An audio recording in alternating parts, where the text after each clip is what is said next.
Assalamualaikum, jumpa lagi dengan Haryono 96. Selamat malam rekan-rekan PJOK se-Nusantara. Ayo kita latihan lagi soal FRUP PPG Daljab 2022 Part 3 untuk PJOK semua jenjang SD, SMP, SMA sederajat.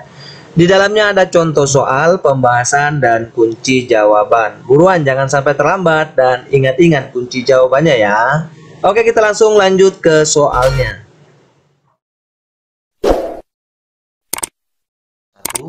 Pak Anwar adalah seorang guru pendidikan jasmani di SD Indonesia Bersatu.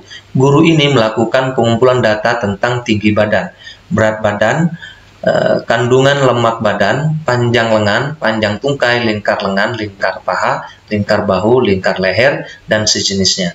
Aktivitas yang dilakukan oleh guru ini adalah A. Penilaian, B. Pemanduan bakat, C. Pengukuran, D. Evaluasi, E. Tes. Yuk kita masuk ke pembahasannya. Pembahasan suatu proses yang dilakukan secara sistematis untuk memperoleh besaran kuantitatif dari suatu objek tertentu dengan menggunakan alat ukur yang baku. Nah, di sini sudah jelas bahwa jawabannya adalah pengukuran karena dilakukan secara sistematis. Ya, begitu kira-kira kawan-kawan ya. Kemudian kita masuk ke soal nomor 2. Guru menugaskan tiap tim dalam kelasnya untuk melakukan presentasi tentang strategi mereka menjelang turnamen kelas dan kemudian dinilai. Penilaian ini termasuk A. Penilaian hasil belajar, B. Rapot, C. Penilaian proses pembelajaran, D. Evaluasi, dan E. Tes. Kita masuk ke pembahasannya, kawan-kawan. Pembahasannya 1. Assessment of Learning, penilaian hasil belajar. Ini merupakan penilaian dilaksanakan setelah proses pembelajaran selesai. Proses pembelajaran selesai tidak selalu terjadi di akhir tahun atau di akhir peserta didik menyelesaikan pendidikan pada jenjang tertentu.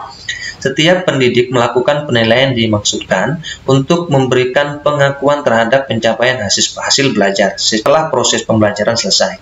Berarti, pendidik tersebut melakukan assessment of learning, ujian nasional, ujian sekolah atau madrasah, dan berbagai bentuk penilaian sumatif merupakan assessment of learning, penilaian hasil belajar. Kedua, assessment for learning. Kalau tadi of learning, sekarang for learning, penilaian untuk pembelajaran.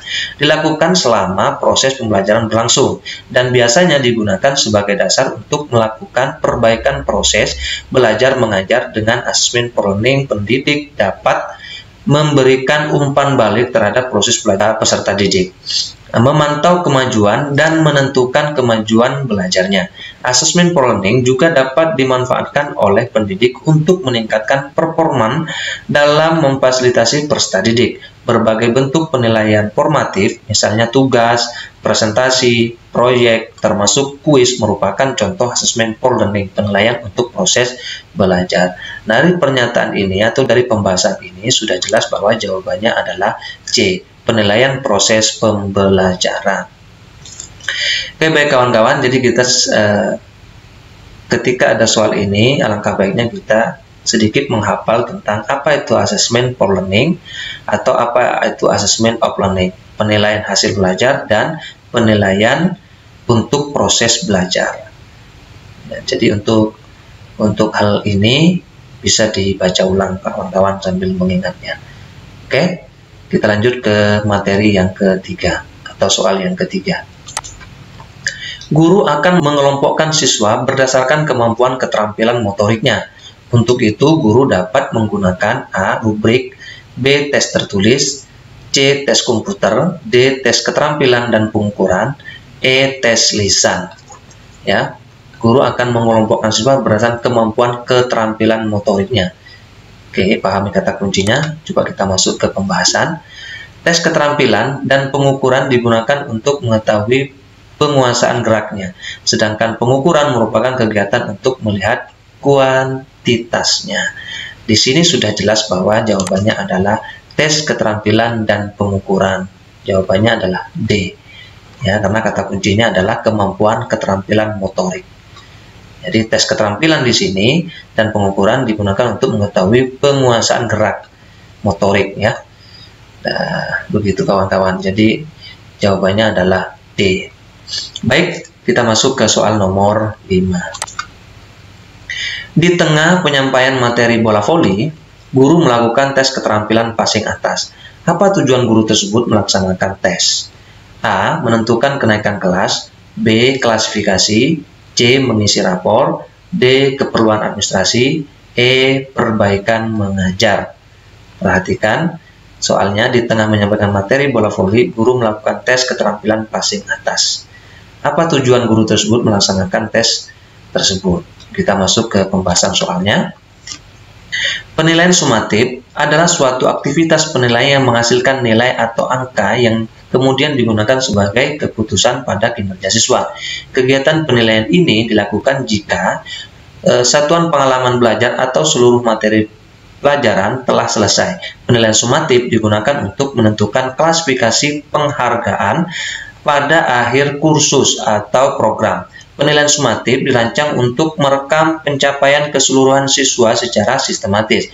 Penilaian sumatif perbaikan dengan menyimpulkan prestasi siswa dan diarahkan pada pelaporan di akhir suatu program studi. Penilaian sumatif tidak memberikan dampak secara langsung pada pembelajaran, meskipun seringkali mempengaruhi keputusan yang mungkin memiliki konsekuensi bagi siswa yang dalam belajar.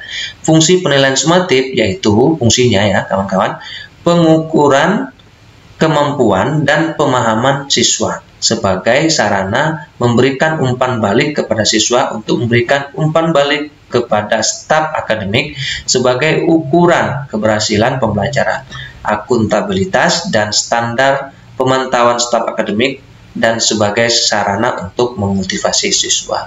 Dari pembahasan ini jelas bahwa jawabannya adalah D, keperluan administrasi. Jadi tujuan guru tersebut melaksanakan tes di tengah menyampaikan materi bola voli adalah untuk keperluan administrasi. Begitu kira-kira kawan-kawan.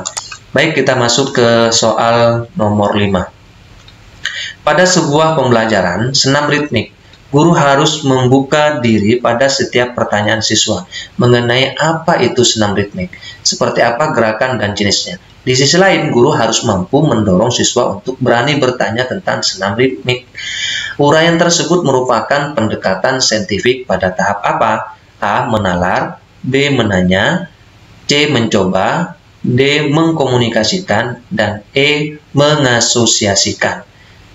Ya, kata kuncinya adalah membuka diri pada setiap pertanyaan siswa mengenai apa itu senam ritmik. Oke, kita masuk ke pembahasan. Baik kawan-kawan, pembahasannya perhatikan kata membuka diri pada setiap pertanyaan siswa. Nah, otomatis hal itu akan mengarah pada ranah menanya. Guru membimbing siswa untuk memunculkan pertanyaan, di mana pertanyaan tentang hasil pengamatan objek konkret sampai kepada abstrak, berkenaan dengan fakta, konsep, prosedur, ataupun hal lain yang lebih abstrak. Mengamati, kegiatan belajarnya mengamati, melihat, membaca, mendengar, menyimak, tanpa atau dengan alat. Kompetensi yang dikembangkan melatih kesungguhan, ketelitian, mencari informasi. Metode mengamati, mengutamakan kebermaknaan, proses pembelajaran atau meaningful learning. Metode ini memiliki keunggulan tertentu seperti menyajikan media objek secara nyata, peserta didik senang dan tertantang, ya, dan mudah pelaksanaannya. Tentu saja kegiatan mengamati dalam rangka pembelajaran ini biasanya memerlukan waktu persiapan yang lama dan matang, biaya dan tenaga relatif banyak, dan jika tidak terkendali akan mengaburkan makna serta tujuan daripada pembelajaran. Nah, dari pembahasan ini sudah jelas bahwa jawabannya adalah A. Menalar. Baik, sekian dan terima kasih. Kita akan jumpa lagi di part-part berikutnya.